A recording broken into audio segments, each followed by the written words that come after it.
Magandang araw! Ang tatalakayin naman natin sa pagkakataong ito ay patungkol sa Article 8. Judicial Department is administered by the Supreme Court headed by the Chief Justice.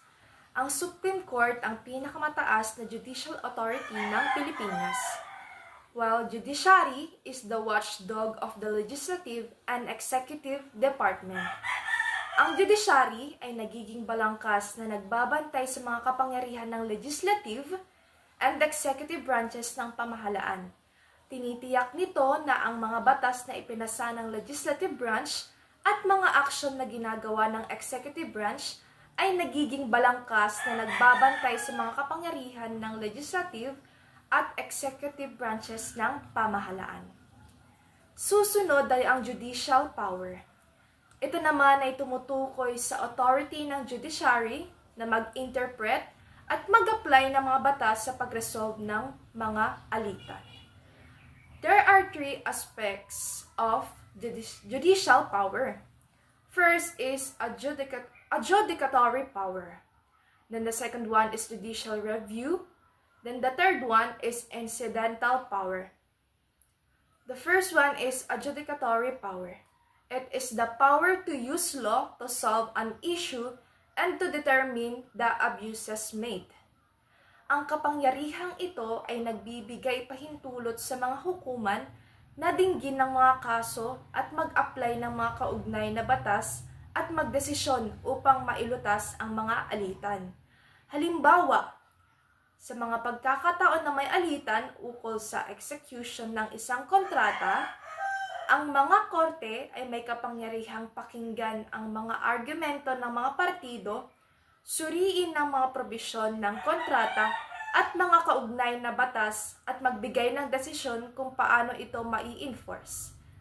Sa prosesong ito, ginagamit ng mga hukom ang kanilang adjudicatory power upang mapanatili ang katarungan at resolbahin ng mga alitan ng maayos. Susunod naman ay ang judicial review.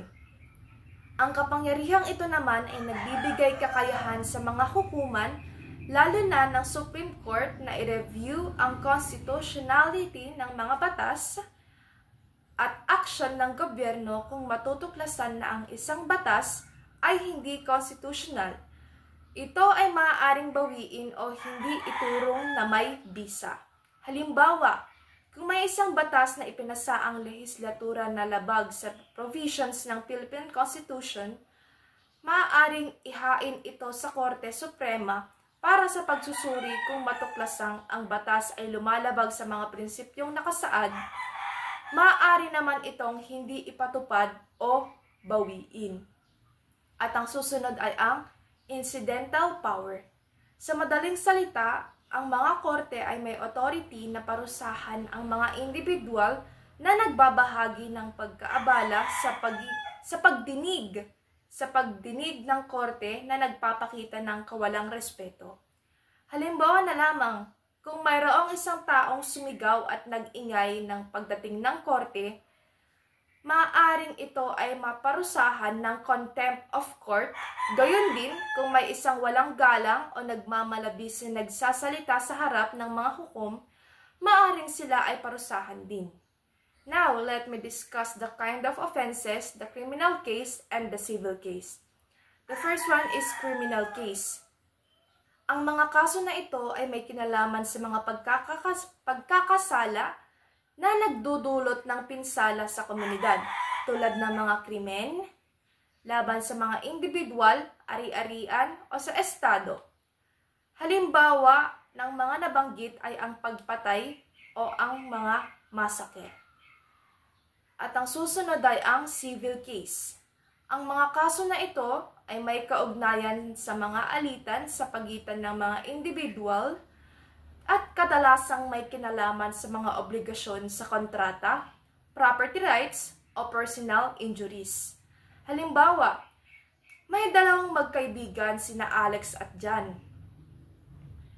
Sila ay nagkasundo kung saan si Alex ay pumayag na ibenta ang isang mahalagang antique item kay John sa isang tiyak na presyo. Gayunpaman, matapos matanggap ang bayad, hindi hindi nagawa ni Alex na ibigay kay John ang antique item ayon sa napagkasunduan. Ang pagkukulang na tuparin ng mga obligasyon sa kasunduan ay nagdulot ng epekto sa kanilang dalawa na nagresulta ng alitan.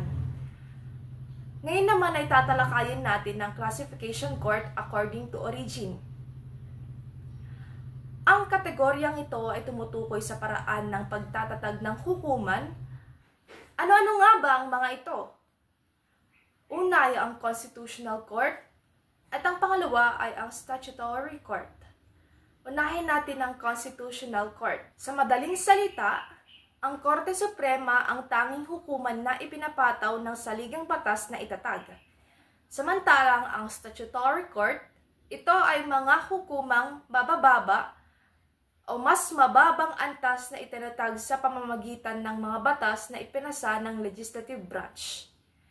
Sa kabuuan, ang classification of court according to origin ay tumutulong sa pagkakaroon ng organisado at epektibong sistema ng hudikatura. Ang Constitutional Court naman ay may halagang papel sa pagtitiyak ng kalidad ng konstitusyon, habang ang Statutory Court ay tumutugon naman sa iba't ibang pangangailangan ng populasyon sa pamamagitan ng pagtuon sa specific areas ng batas at sakop ng jurisdiction.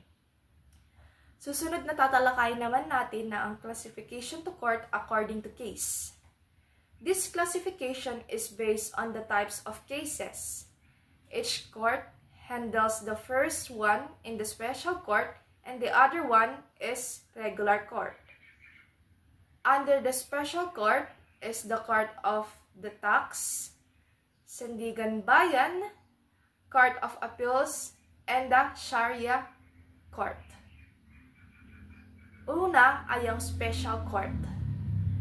Ang mga ito ay tinatag to serve specific types of cases na may unique scopes. Una na rito ay ang Court of Tax.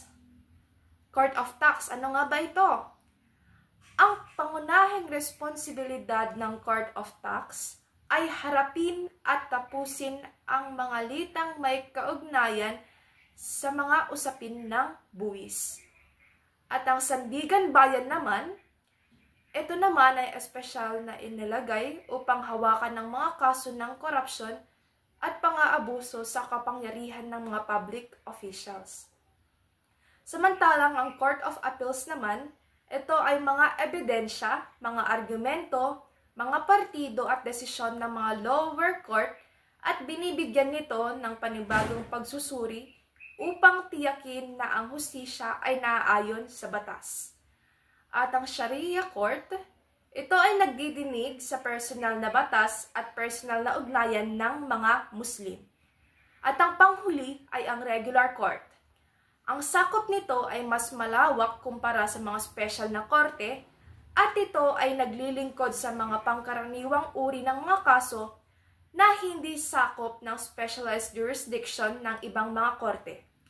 Samantalang sa mga regular na korte, ang mga hukom ay nakakaranas ng mas malaking pagkakaiba-iba ng mga kaso mula sa mga alitang kriminal at sibil, hanggang sa mga usapin ukol sa pamilya at ari-arian at marami pang ibang mga bagay. Hanggang dito na lamang ang ating talakayan. Maraming salamat sa pakikinig.